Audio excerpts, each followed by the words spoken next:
Hello and welcome to the EDHRECast, where we're all about commander, data, and dad jokes. I'm Joey Schultz and I'm joined by my fantastic co-hosts. Up first, he's got a bunch of rad counters, cause he's rad, it's Matt Morgan. Joey, I recently found out where the mansplainers get all their water from. Turns out it comes from the well, actually. I do know that one. Hey, I could predict your punchline before you got there. I'm proud of me. I'm proud of you too. You got there. I didn't have to dig too deep into that well of jokes. Awesome. Up next, he's mixing up the Master from the new Fallout cards with the Master from the Doctor Who cards. It's Dana Roach. Yeah, I was helping my son with his math homework the other night. I came across this weird thing I didn't realize before. 10 plus 10 is the same thing as 11 plus 11, and I hadn't really realized that before. That, 10 plus 10 equals 20, and 11 plus 11 is 22. Oh, goodness. You know what? Math anomaly. Interesting. I don't... Listen, math is for blockers is I think what I'm obligated to say here. So. Right. That is the right assumption right there. All right. Well, Dana, what are we talking about on this week's episode, dude? Speaking of math, we're talking about high-cost commanders. Indeed, we are. Those commanders that have a high mana cost and how that affects your game, how that affects your deck building, stuff that you got to do about it and be prepared for when you're trying to make one of those bigger mana commanders work out for you. But real quick, before we get to it, we've got some shout outs to do first. First, we got to say a huge thank you to Chase, aka Mana Curves, for their terrific work on the post-production of the show. Thank you so much, Mana Curves. We're also now proud members of Team Ultimate Guard, so if you run into us at any of the events we're at this calendar year, you'll see our decks sleeved up in those fantastic katana sleeves and safely ensconced in the Ultimate Guard Boulder deck boxes. I really have just been moving all of my decks into those Boulder cases. They are just so efficient and compact and awesome. Yeah, just absolutely such a huge fan. And if you'd like to support the show, you can like this video, you can subscribe on YouTube, you can subscribe in your local podcast apps. There's just so many free ways that we definitely appreciate the support of. Or if you would prefer to get yourself a little something in return, you can head over to patreon.com/EDHRECast. We have patron tiers of all sorts of levels, whether you want to see our Discord community that we have, which is really thriving. If you need to find a game at the drop of a hat, there's almost always people playing games over there. It's just a great community to join. There's all that and more over at patreon.com/EDHRECast, including the coveted patron shout out that we do every single week. And this week, we're going to give this shout out to Michaela Carter. John Carter joke here, I think. I don't know. Michaela, we appreciate the support, though. I was actually going to say it reminds me of my old Rakdos deck Cardur, which was doing all the pseudo goad stuff going around. So I think Michaela Cardur has some goad stuff that could happen for us. Well, Michaela is definitely GOAT status for going over to patreon.com/EDHRECast. Thank you for all the support, Michaela. Heck yeah. Okay, guys, now let's move into our topic here. We're talking about high-cost commanders that have a high mana value and how that affects the way that we play those games, and especially how it could impact, our brewing when we're making decks that have expensive commanders to cast. To kind of get us started off with this topic, though, like, Dana, let me ask you, what counts as a high-cost commander to you? Like, where do you draw a line between, like, a, quote, normal cost or a low cost versus an expensive-to-cast commander? Yeah, for me, there's a lot of swing here. What's your meta like? Like, what is the power level of the deck you're playing at? How long do you want the game to go? That kind of thing. It makes a difference between what things start getting high cost and what things don't. For me, 6 mana is where I start to have to think about like planning my deck around how expensive that commander gets. And not that you don't for 5, but like for whatever reason, things for me feel a little bit different at 6 mana. But that's probably, different from person to person. So like Matt, where does that start to cause an issue for you? What do you think the high mana is? So I agree to a point. I actually feel like 5 mana is kind of getting expensive for a lot of commanders these days.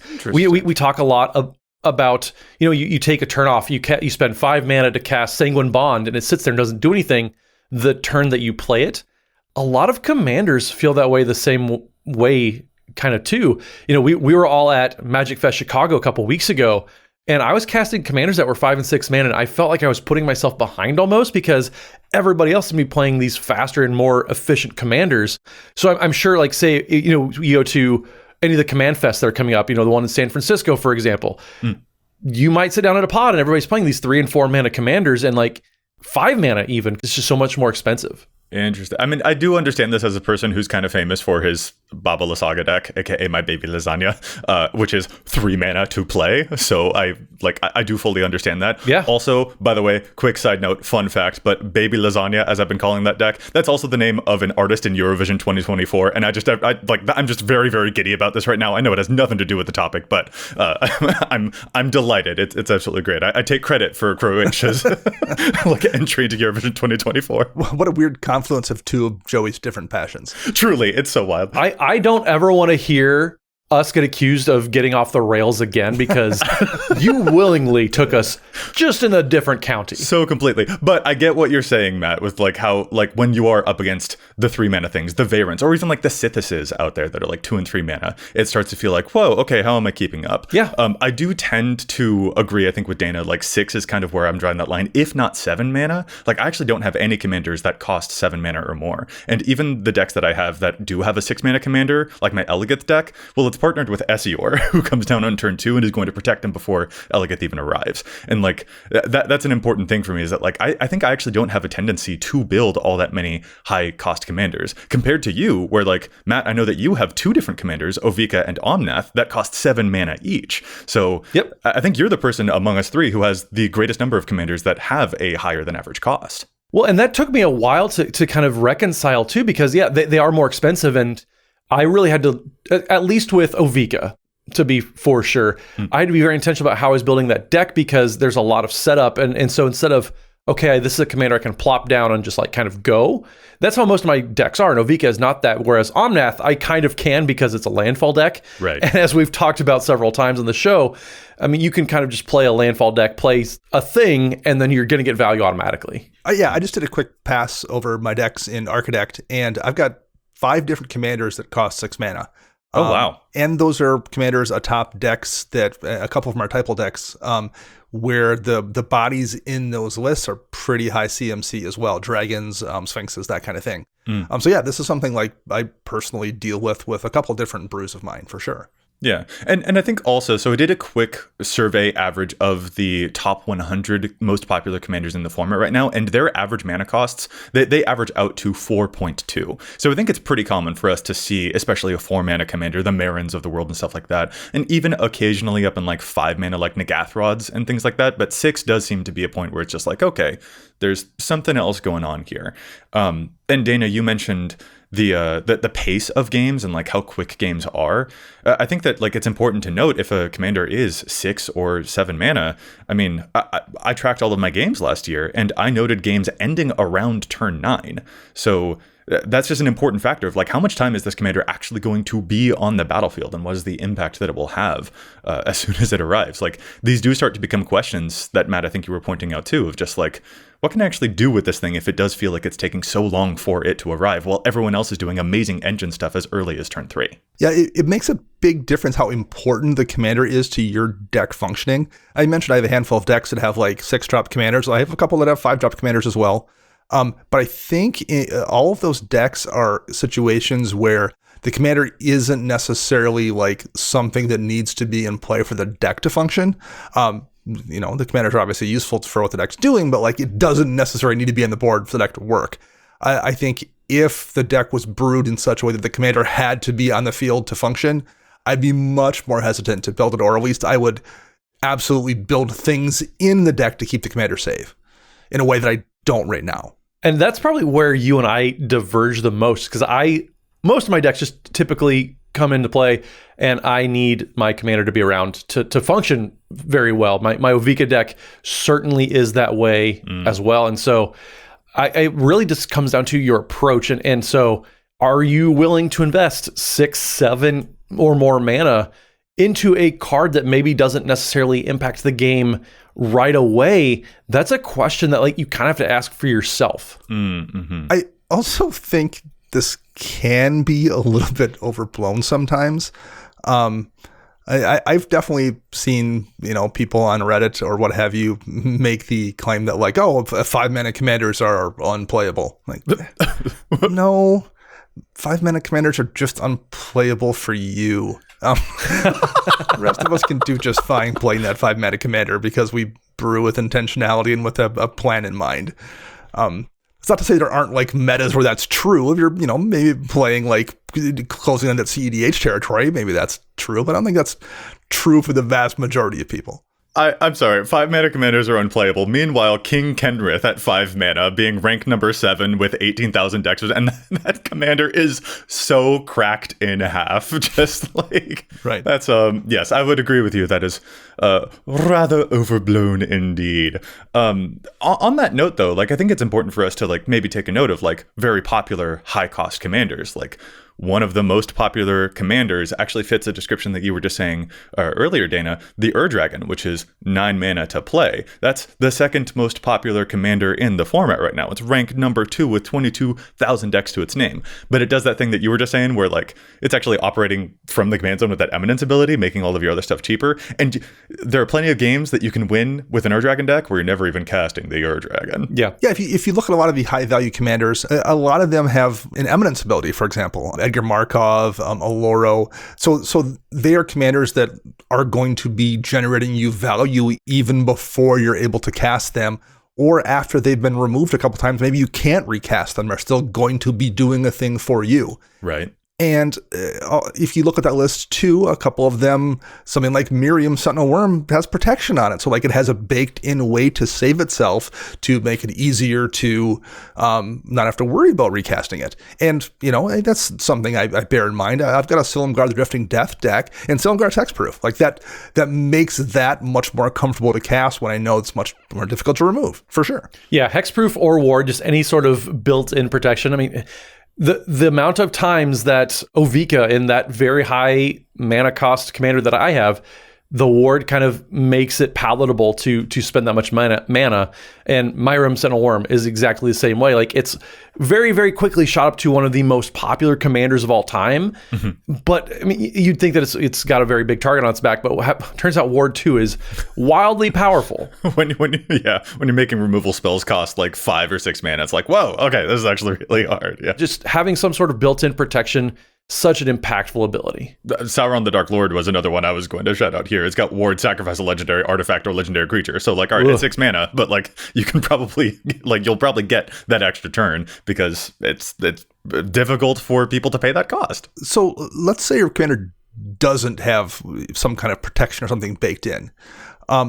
Maybe now's the time to talk about what you can do or what things you maybe want to look into doing to make it easier to play those high mana value commanders, so you don't find yourself in a position where you have to spend 8 mana or 10 mana. What like are some of the intentional things that we're talking about doing here to make this easier? I mean, immediately that jumps out to mind is either having a commander that has haste or some sort of very impactful ETB ability.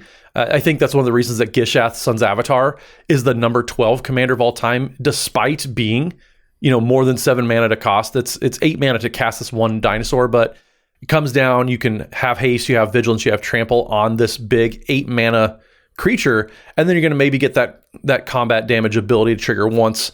That's one big thing. And the other one is just having a very powerful ETB ability. Whenever the creature comes in the battlefield, having something powerful that's going to happen, that's a huge, huge thing too. So that way, you at least got some sort of value before maybe your opponents, they answer it right away. You at least still got one ability to trigger before you have to cast it again a couple turns down the road. Yeah. I think that new Atraxa Grand Unifier kind of fits that bill. The new Itali, Primal Conqueror, that has that ridiculous like free stolen strategy-esque effect off the top of the deck.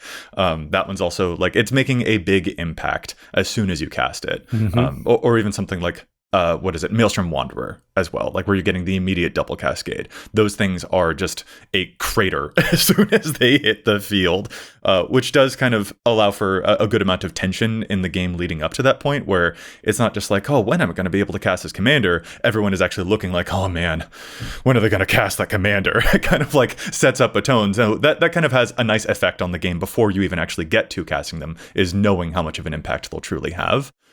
And stuff like haste, Matt, you're absolutely right, can really help out with that.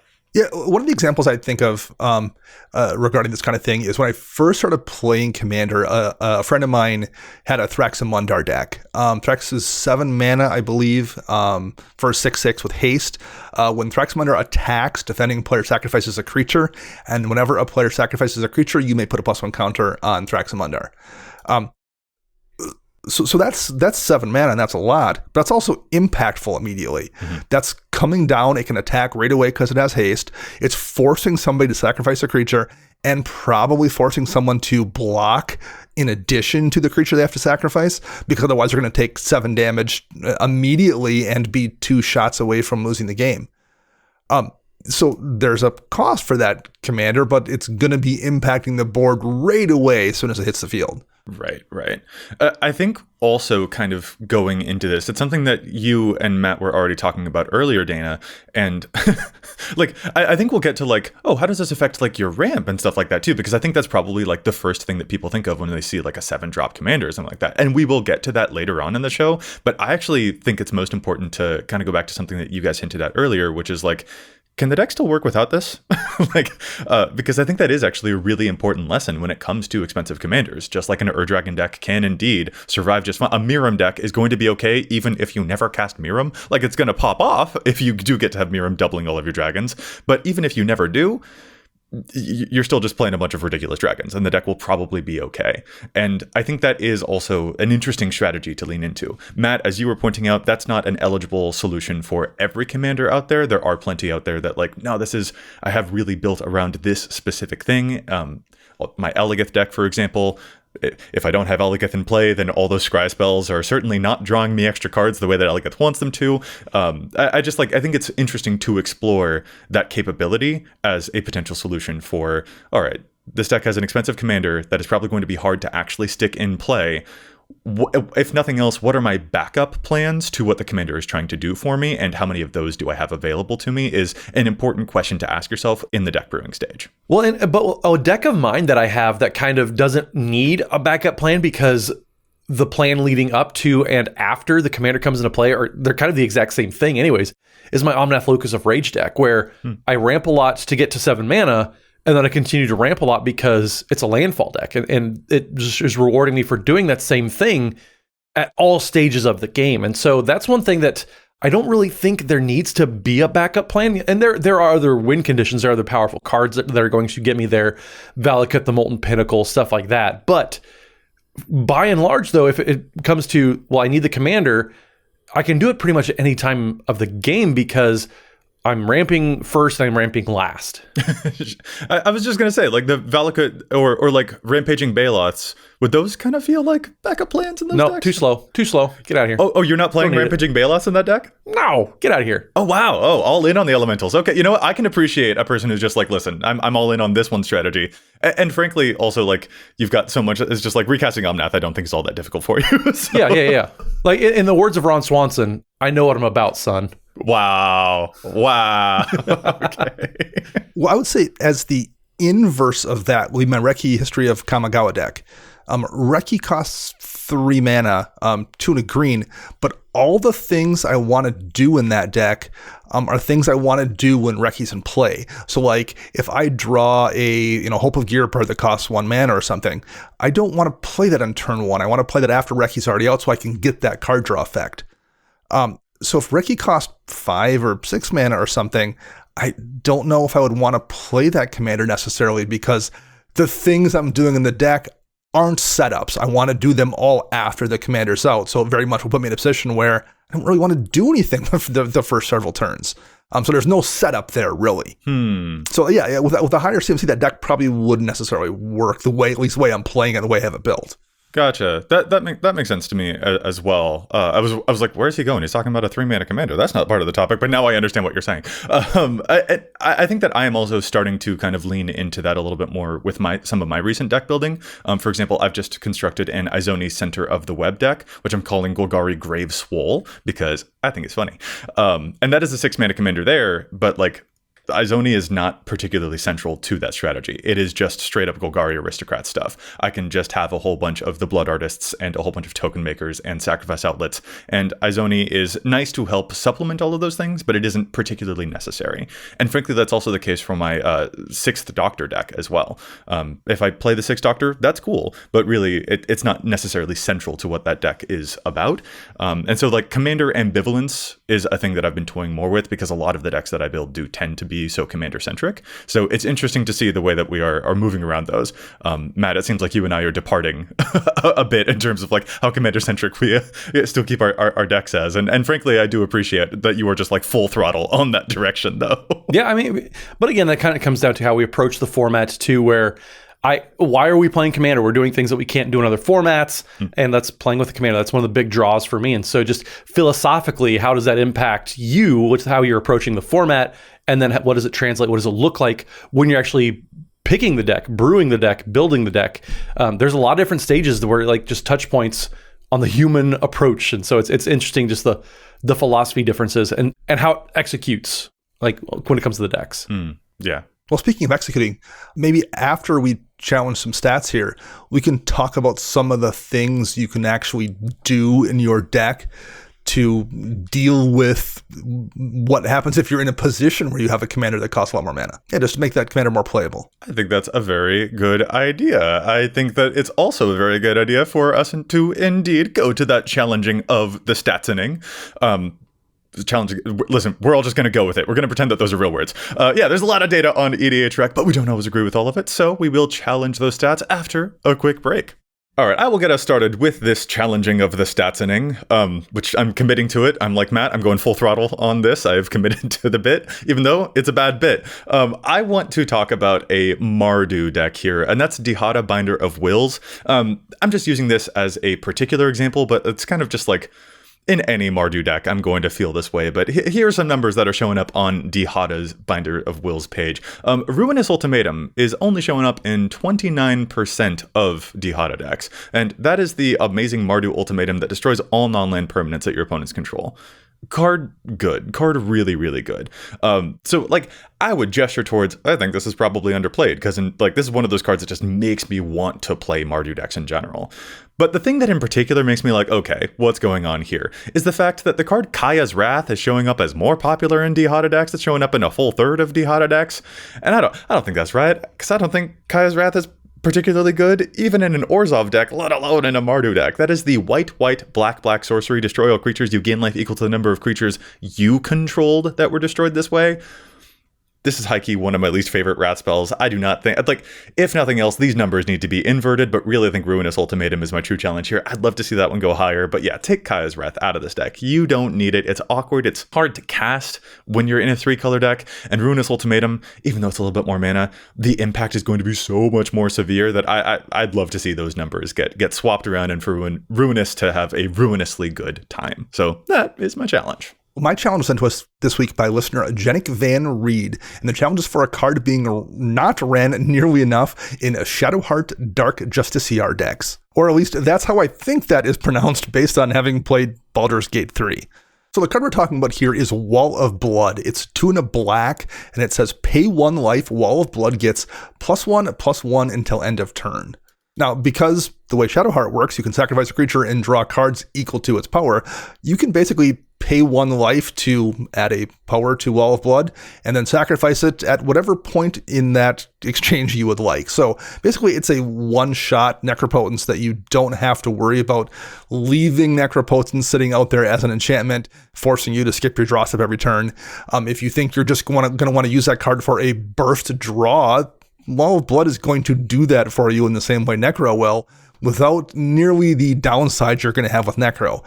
Plus, you get the cards immediately versus having to wait till end of turn. And unlike Necro, you don't get those weird situations where, it's the end of the game and you're down to 7 life and you draw it and it doesn't really do you any good. Wall of Blood, even if you can't use the ability of Shadowheart, it's still a 0/2 wall you can play and have it do something. So this particular deck is kind of a perfect card to be running for sure.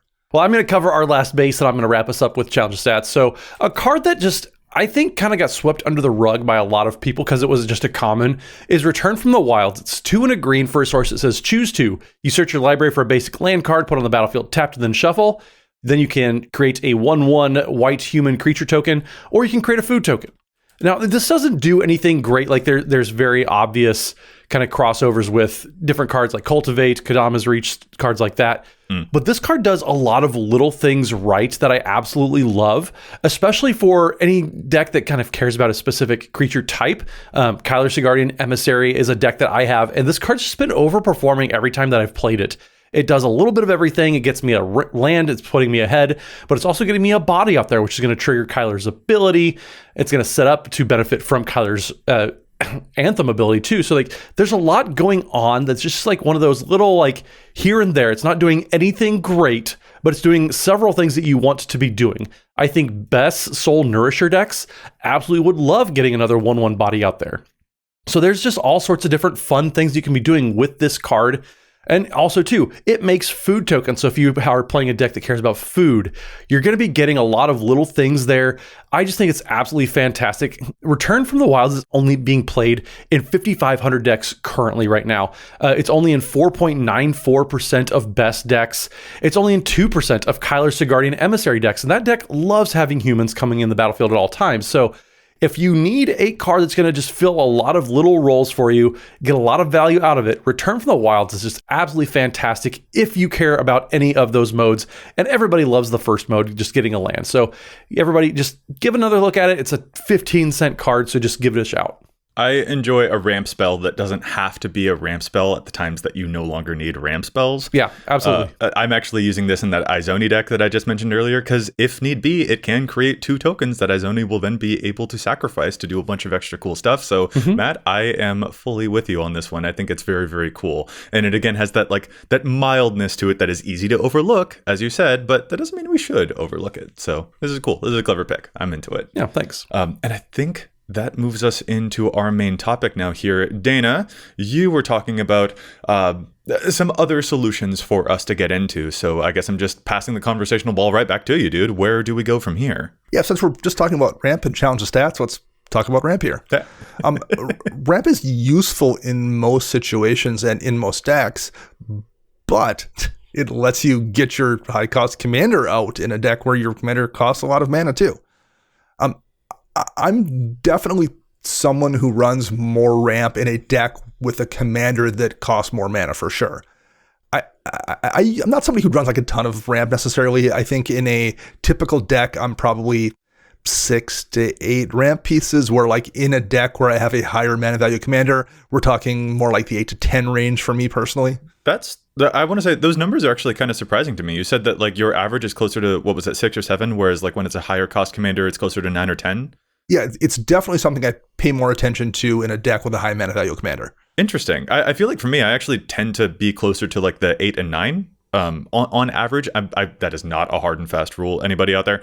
But I do notice with my commanders, with my decks that do have a higher cost commander, I'm actually like getting closer up to like the 14, 15 is actually like where I'm going.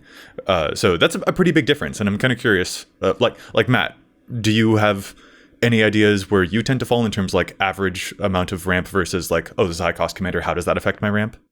Usually I try to take the approach of in the early versions of the deck, I'll start out intentionally high. I just built, and it's not even an expensive mana value deck with the commanders, but I built an Arden and Kedis deck, and I overdid it on ramp. And I usually do that in the first probably 4 or 5 times I play the deck, just because I want to make sure I'm always hitting my land drops. I want to make sure I'm always casting my spells when I draw them. And I dial it back as I play the deck until I find, as Dana likes to say, it's more art than science on where the ramp falls. Sure. So I always intentionally will overdo ramp in that first few iterations of the deck, just because it feels bad not ever hitting enough mana to cast everything, especially when it comes on a high mana value commander, something expensive that you want to make sure you cast. And so I'm usually putting in 38 lands, 37 lands in version 1 of the deck, in addition to all of your ramp spells, which I'm usually putting in like 10 or so. And so I'm always making sure I'm just overdoing it there, and then I can dial back as needed. But that's just my approach to deck building. So I'm always starting off with too much ramp in general. Okay.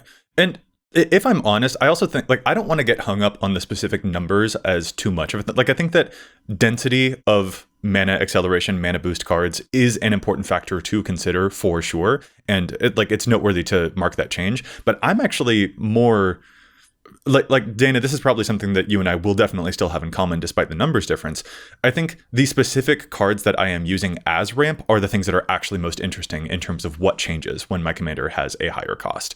Like, we all know there's a lot of 2-mana ramp out there, the Arcane Signets and all of the classics of the genre, but it's in a deck that has a 6-mana commander that I'm more likely to toy around with things such as Thran Dynamo or things like that. And maybe that's something that you notice too, is just the things that we are using for acceleration change rather than just the numbers of them change. Yeah, in a deck where commander costs 3 mana, I'm not going to be running what I would call kind of the luxury mana ramp spells, whether it's a Gilded Lotus or a Skyshroud Claim, something that costs in the 4 to 5 mana range. But if the commander costs more mana, if it's a 5 or 6 drop commander, I'm much more likely to run one of those at least in the deck for sure. Okay, yeah. Matt, do you feel the same way? I know this is a cop-out, but it just really depends on the deck. Yeah, I definitely think a lot of this depends on personal play style as well. As someone who, swaps decks with friends on occasion to play in games, they have less luck with my decks than I have, and I have less luck with their decks. The things you do with your brew oftentimes, lean into what your strengths are as a player. So I just do better with my decks and they do better with their decks. And some of that is to do with how you've brewed that deck around the particular commander and what the ramp is and how you're going to get it out, that kind of thing, for sure. Sure. No, that does make sense. And especially a thing that I want to make sure we don't get too hung up on about the specific, if you have a higher cost commander, then you should play more ramp. I think that's a dangerous rule to encourage, because it kind of implies that the goal of every commander deck is to make sure that you play the commander as quickly as possible. And that's just not the case. That's not the way that every strategy is going to play. There are some commanders that you need to sandbag. There are some commanders that you don't need to get out right away. You need to wait for a certain situation. Having more ramp to make sure that they get out there ASAP is actually something that could end up shooting you in the foot, because then your opponents are well, cool, I'm gonna be ready for it as soon as it arrives. Yeah, I mean, I think that's why commanders like my Ovika deck, where it's expensive commander to cast, having the ward built in, that it's very powerful. It's very nice to have some sort of protection, but I never run it out as soon as I have exactly enough mana, because it's one of those commanders.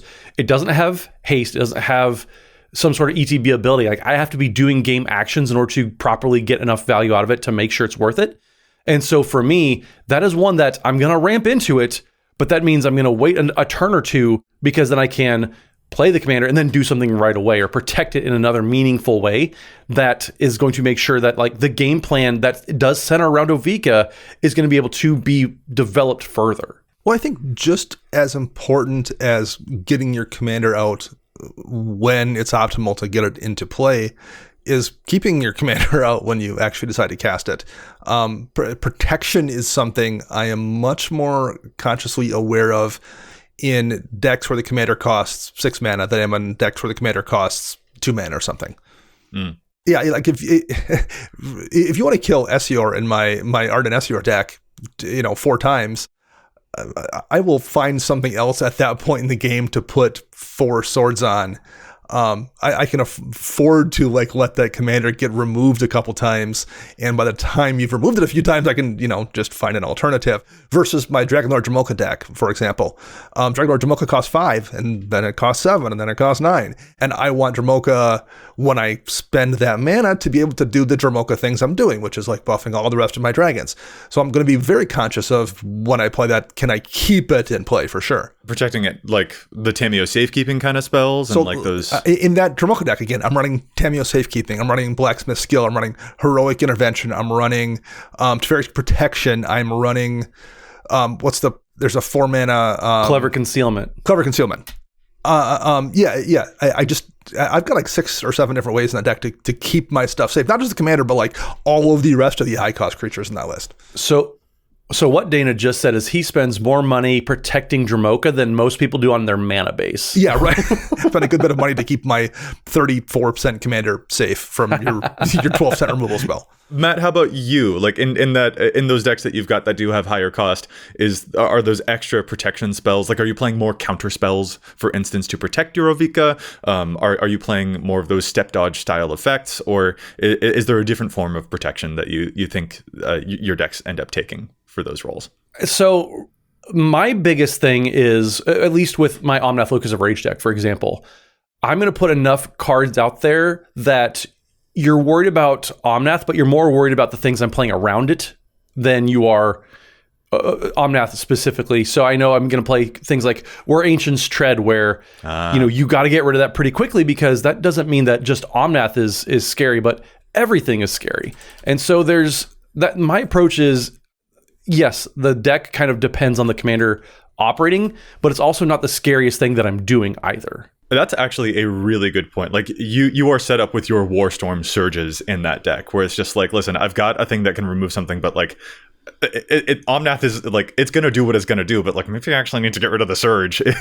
Really, that's a very, very good point. There's kind of like, they all do depend upon Omnath, but they're the kind of things that like make me feel like, man, I got to use my removal before the thing even arrives, which then by dint of when I need to use my removal, you are making the world safer for Omnath by the time that you do actually get to play it. So that's really wise. I love that. Yeah, one thing I've also noticed recently, especially, is I've kind of moved away from the Lightning Greaves / asceticism, kind of like a permanent in play that's protecting my stuff, to more of a one-shot Tameo safekeeping-esque effect to just keep stuff protected in response to something.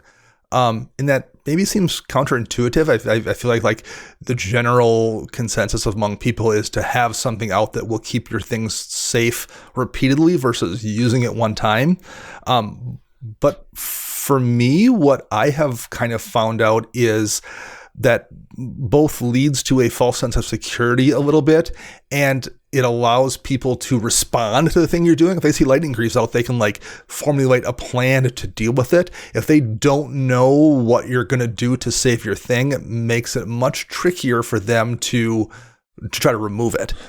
So I found I like those surprise things versus the things that are in play that people can see and respond to when it comes to protection. That's interesting. I was almost going to relate it to like the way that you felt about propaganda in the past, where it's just like, it's a known quantity. People, and like, I still like propaganda. I like like if people cannot deal with it, then it actually can stave off quite a bit. It can be quite a nuisance and does subtly encourage people to go in another direction. But if you feel safe and therefore you're willing to take more risks, or I don't know if playing sloppy is the right word, probably not, but like you're maybe more willing to attack full out on one person if you think that propaganda is going to keep you safe, and then someone destroys your propaganda and you're like, like that is a thing where, as you said, like you can set yourself up for an accidental failure there, compared to the way that even just a simple prevent all combat damage ability is going to be like, no one saw this coming.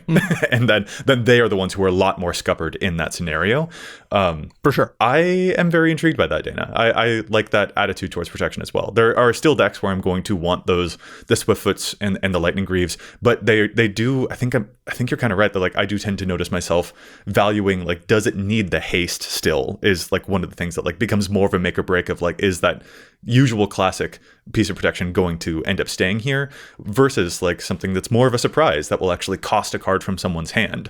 Yeah, I'm kind of into that. There's more that I want to explore on that, but it's an interesting road to continue venturing down. Well, and it's funny too, because Dana's approach to, I'm going to keep everything in my hand, I'm going to make it a surprise, starkly contrasts what I like to do, where I'm going to put on the battlefield and you're going to know about it, and I'm still going to beat you with it.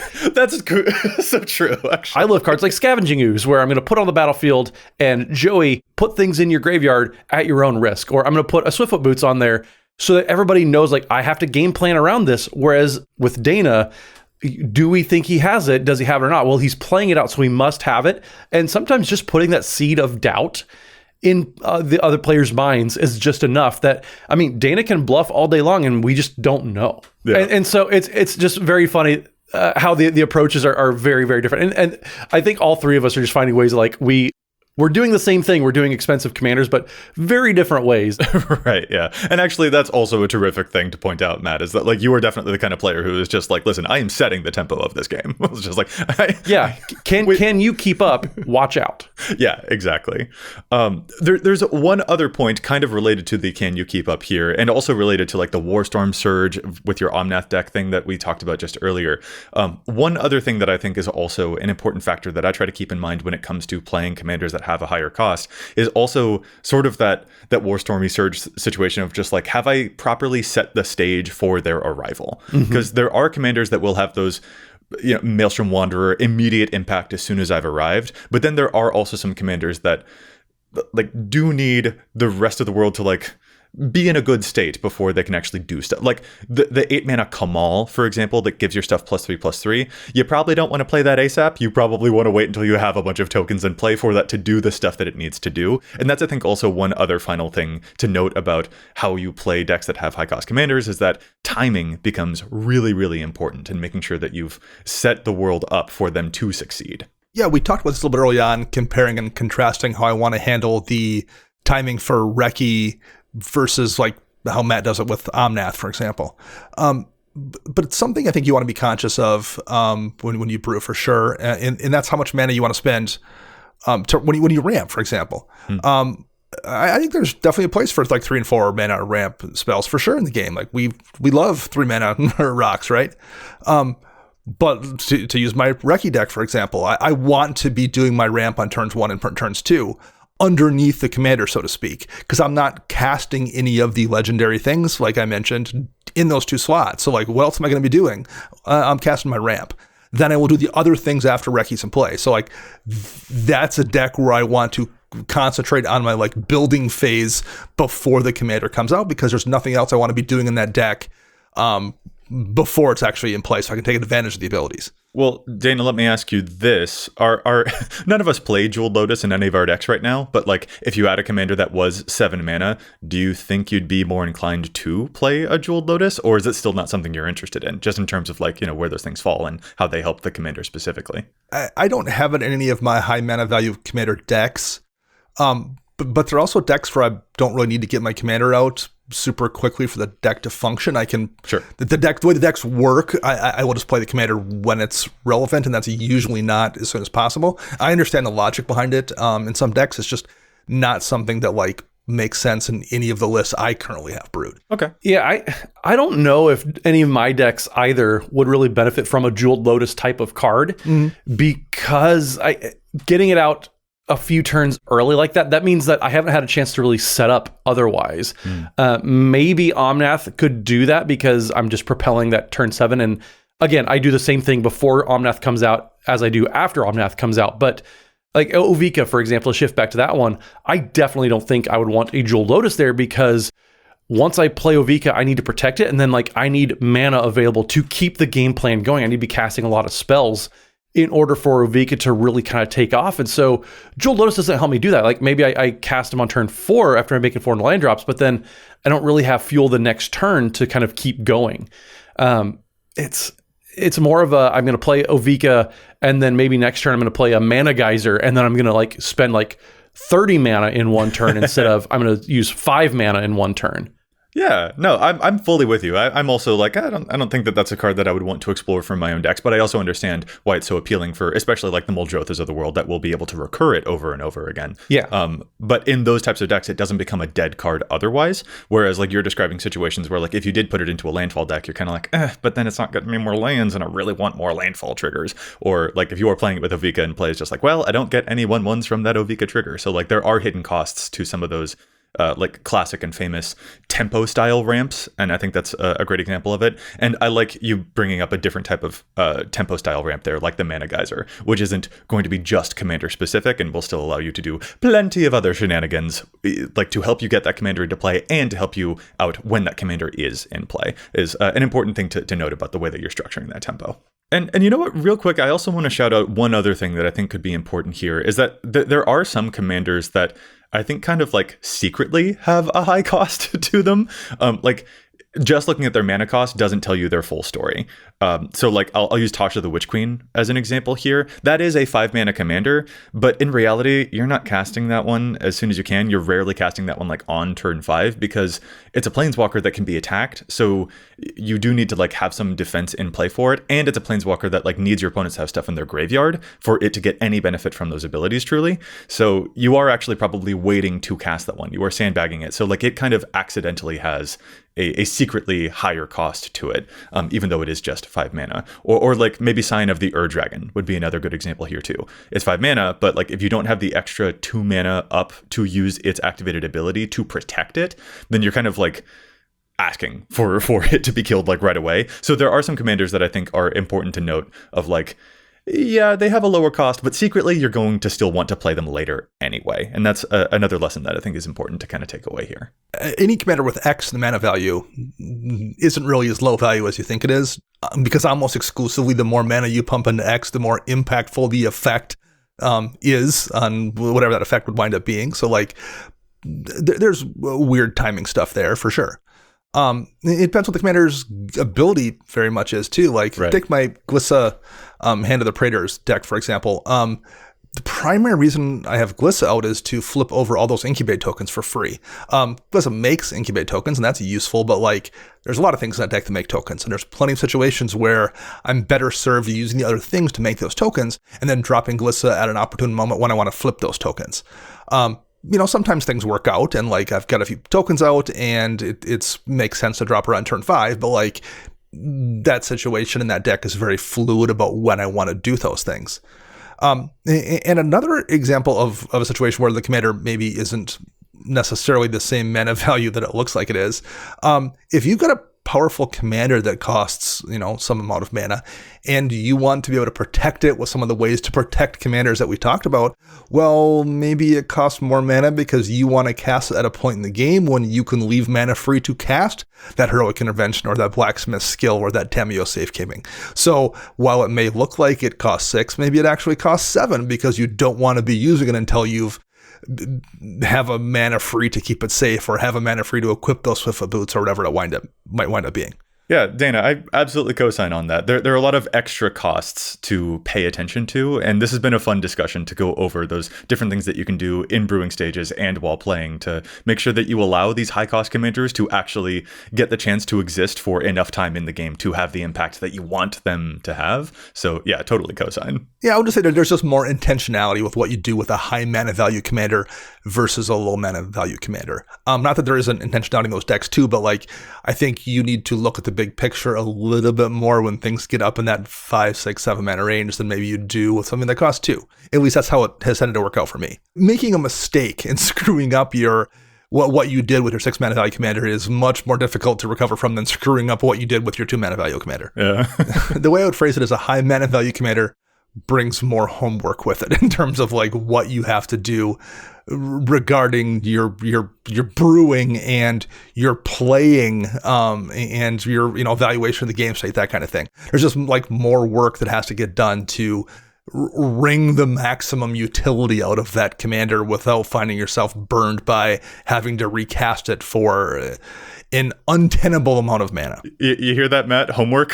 We got to do homework. I don't like that. I just keep hearing that he's spending 9 mana to cast a spell, and like sometimes some people don't even get to 9 lands in some games, which is just kind of like wild to think about. But yeah.